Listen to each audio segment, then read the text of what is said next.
ASMRGaming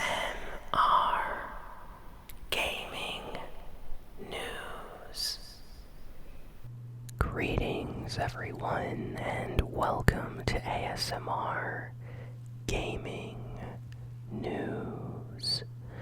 Please hit that like button, sit back, relax, and let's begin.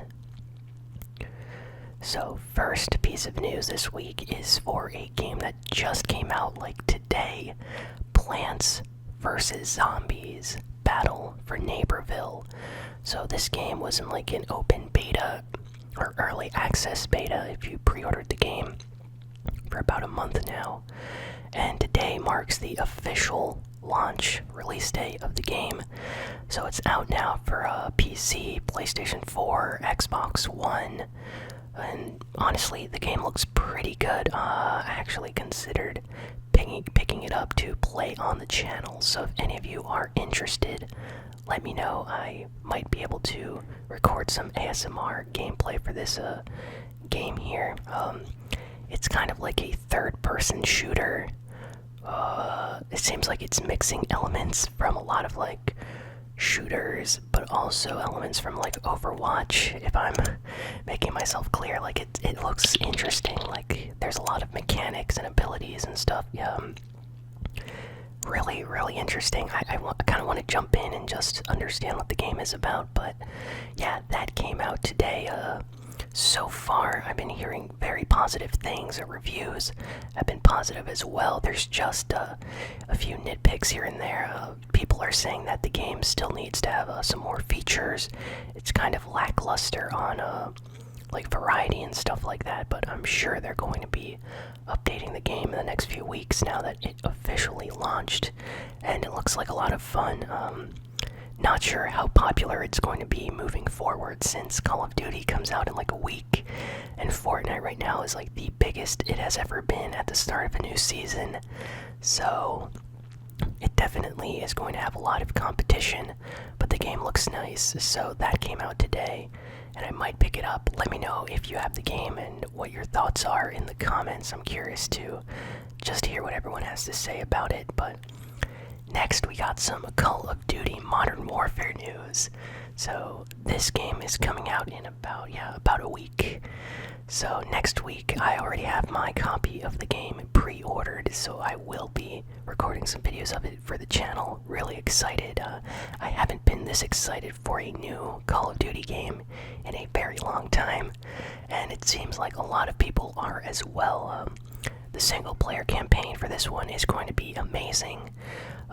Some people at IGN and GameSpot got early access of the campaign, got to play through it and stuff, and they have been saying very positive things about the game, so I can't wait to play it.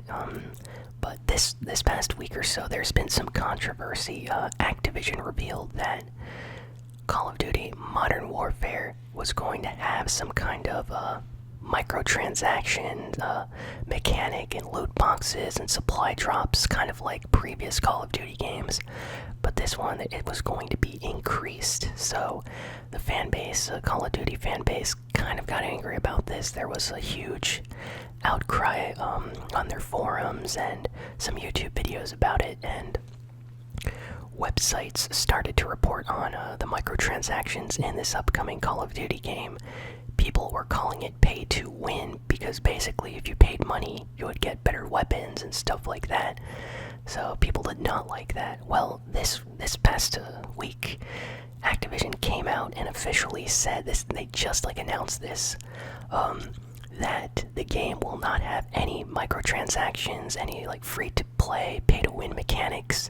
It's going to have a battle pass, and the battle pass is only going to be focused on mainly cosmetics, so no advantages and stuff for the game. And everyone is like very pleased with this outcome. I mean, I'm excited. I'm happy that they went the battle pass route instead of going with like loot boxes and all that other stuff, because I feel like the battle pass thing in Fortnite has been working very well. It's working well in other games as well, like Realm, Royale, Apex Legends, H1Z1. Let's see, I'm not sure if Plants vs. Zombies has a battle pass, but I think they do as well. And of course, Call of Duty Mobile, the phone version of Call of Duty Modern Warfare, kind of. It's a mixture. It's basically Call of Duty for your phones. That game has a battle pass as well, so I'm sure Activision noticed how popular that game is, and they decided, hey, let's put a battle pass in the new Modern Warfare game. Let's remove all of these microtransaction features, and that's exactly what they're doing right now. So people are happy with that result, and I think Battle Pass is way better than having to pay for loot boxes and getting random stuff that could either be really, really good in OP or not that good. It just feels like it's taking advantage of the players. So Battle Pass, I like that. So good job, Call of Duty. Can't wait to play and see how it works in the next week. Overwatch. So Overwatch this week launched on Nintendo Switch. So now you can play Overwatch on your PC, on PS4, on your Xbox, and on Nintendo. Now there's been some kind of like problems apparently with the Switch version. People are complaining about the frame rate. Apparently there's some moments where the game looks really bad and the frame rates will drop, but people are still having fun with the game, so I'm not sure to believe the reviews or to believe the people playing the game, but the fact that we can now play Overwatch on the go makes me very, very happy. I might have to triple dip and pick up Overwatch yet again because I have it on PS4, on PC now, and now I might pick it up on Nintendo. So that's kind of funny. And additionally, Blizzard just released the Overwatch Halloween event update for the game. Like the day it came out on Switch is the day they released the update, so fans are very excited. There's a bunch of new skins and cosmetics and sprays and emotes and things in Overwatch now. And there are some really, really nice ones. There's this new Ana one, which I thought looks really, really cool, and a few others as well, so I might need to jump in and try to get some of those skins. But yeah, definitely a good Halloween event, and they added back Junkenstein's Revenge again, which is a fun kind of like tower defense style game where you have to prevent enemies from reaching the gates, and it's just a really fun like mode to play with your friends and stuff in Overwatch. I wish they would leave it in the game all year round, but I guess it's what makes Halloween special. I like these Halloween events, so that's in Overwatch this week.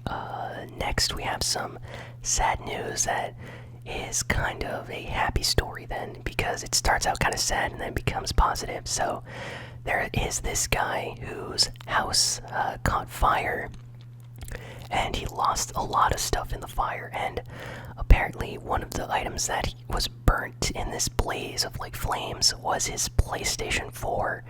And this guy has a Reddit account. He goes on the Videogame and PlayStation subreddits, and he posted a picture of how damaged his PlayStation 4 is in a recent fire that took part of his house out. And he basically said that the PlayStation 4 is extremely burnt. You can see in the image right here, but he said that it still powers on for now, so he can actually still turn it on, which is amazing. But he's just really sad that it's damaged, and people in the PlayStation community immediately started, to reach out to this guy to say they're sorry that his system's busted, that they'll be willing to like pay for it to be repaired. Some people are offering free repairs. They work at a repair shop. Some people actually sent him like a cable to, an AC adapter, a new HDMI cable, stuff like that was lost in the fire. And apparently they started to like raise money for him to afford a new PlayStation 4. So he was really, really happy about how kind everybody was trying to help him get a new PS4. So that's kind of a nice story, people helping each other when someone was kind of in a bad spot there with a busted console. So nice to see the PS4 community come together to help get this guy a new console, so that's nice. Some happy news for you. Next, Capcom this week said something surprising. So they plan on reviving more dormant IPs. So Capcom owns a lot of video games. A lot of people mostly know them for Monster Hunter, Street Fighter, and Resident Evil, because that's mostly what they've been releasing these days. But they own a ton of video game licenses, like so many, and they barely do anything with them, which is kind of sad to the fan base that really loves Capcom games. So this past week, they were talking about how Onimusha was re-released, like a remastered version came out for like PS4, PC, Nintendo Switch. I think it came out for Xbox as well, but they basically revived an older game with some better graphics and ported it to modern systems. And apparently there is a chance that they are going to be doing the same exact thing with older games like Dino Crisis, and fans of Dino Crisis have been hoping for a new game for a very long time.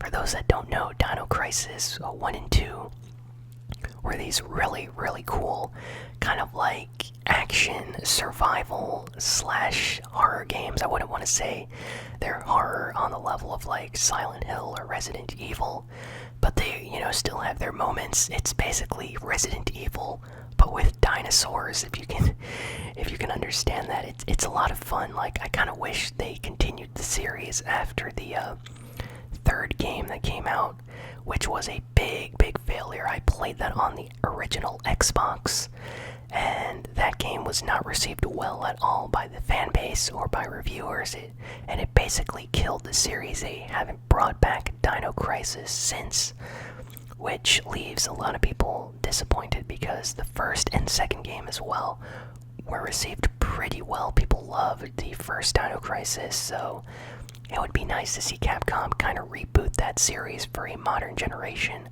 of systems, maybe a remake or remaster. So hopefully they do something with that, like they mentioned. So next, we have some news for this rhythm game on the Nintendo Switch and PS4 called Taiko no Tatsujin, and it's a Japanese video game series that has been released all over the world now. And the Nintendo Switch version is getting a new DLC pack for Undertale music. So Undertale fans are very excited about this. So yeah, you're going to be able to beat your drum with these like drumsticks to the rhythm of Undertale music. Try to get the highest score and stuff like that. So these games very popular in Japan, and they kind of have a small but very vocal fan base in the West as well. So I'm sure they're very excited about this. I'm gonna check out some gameplay videos when it releases. But yeah, that's really cool. Undertale music is extremely catchy, so it would make sense that they would add that into a rhythm game. Next, Nintendo. So for those that don't know, Nintendo, even though they're known for making video games right now, in the past they were known for their toys, because they were a toy company.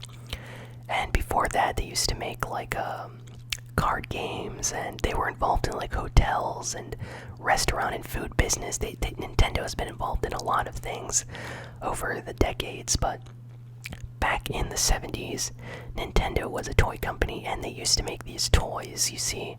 And a lot of the toys that they made during this period were only released in Japan in small quantities, and they are extremely rare. In fact, collectors have been trying to find these Nintendo toys for a very long time.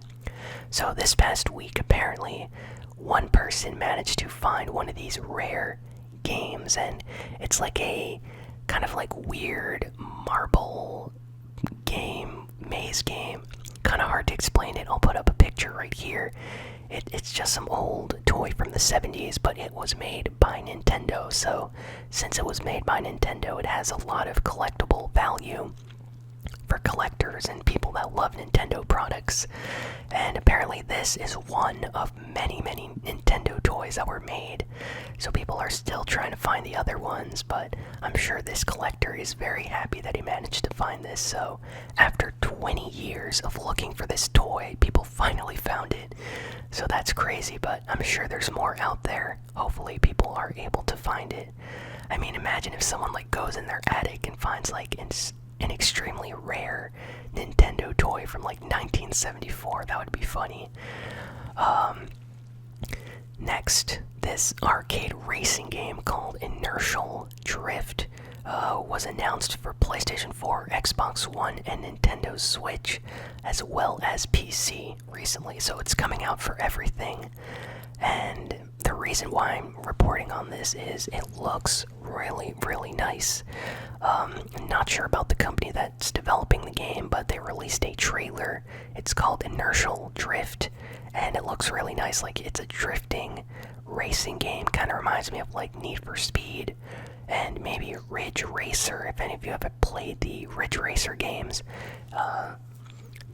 it looks really cool. Like fast racing with a lot of drifting emphasis. When you take turns or go around curves and stuff like that, you're able to drift your car, and it looks amazing. So I'm kind of curious about playing this game when it comes out. It looks nice, and it's coming out on everything, so it doesn't matter what system you have, you will be able to play it. Next, Riot Games, the company that makes League of Legends, recently put up a bunch of job listings on their website. They're at Riot Games, and all of these job listings reference the Nintendo Switch. So a lot of people are curious about this, saying that maybe we're going to get a League of Legends game on the Nintendo Switch, or maybe we are going to get some special game that Riot Games is developing. Apparently they are working on a card game, so it could be that. But either way, there is a game coming out for the Nintendo Switch made by the developers of League of Legends there at Riot Games, so I'm very interested in seeing what they are making for the Switch. Invector is getting remastered or rebooted in a new version called Avicii Invector. So for those that don't know, Avicii was a DJ that died about a year and a half ago.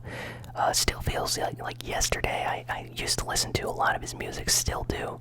He has a lot of great tracks, very catchy, like electronic dance style music. And before he passed away, he kind of worked on with these developers on this video game called Invector.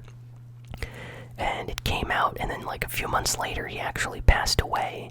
So what they're doing now is they're renaming the game to Avicii Invector. They're putting a lot of his music in the game, and all of the proceeds, apparently, or most of the proceeds, are going to go to charity.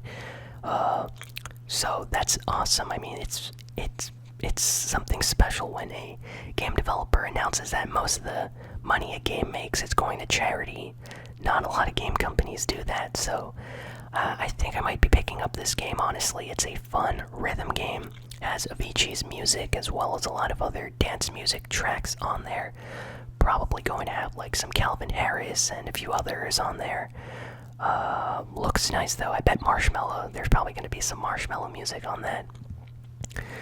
But yeah, the fact that it's going to charity is a very good thing, and yeah, rest in peace, Avicii. Still really sad about that whole thing, but it's nice to see that a video game is coming out paying homage to him and his music. So last piece of news is for the upcoming Sonic the Hedgehog movie. So a rumor about a possible image or a leaked image came out. So this is not confirmed, but according to this rumor, it is an image from the new Sonic redesign. So for those that don't know, Sonic the Hedgehog was supposed to come out this year as a new movie, but after people saw how bad Sonic looked, they decided to postpone the movie and try to fix Sonic so he looked more like he does in the video games.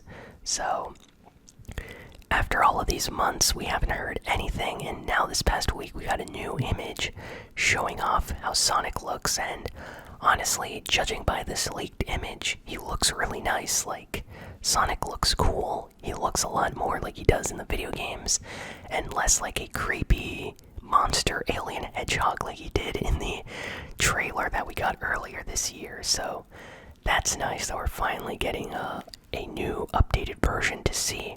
Hopefully this leak is legit and he actually does look like this in the final movie, so fans are very happy. After they saw this image, I was checking some forums and stuff, and people actually want to go see the movie now, so that's very, very good. But yeah, other than that, that's basically all of the big news this week, so thank you all for listening and watching this video. Please be sure to like, comment, share, and subscribe. Let me know what you thought of the news this week. What was your favorite story? What are your thoughts on some of the games I talked about? And if you want to help support the channel, head on over to patreon.com/ASMRGaming.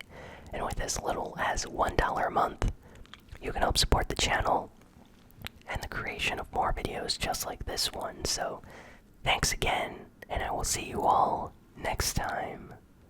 So long, and farewell.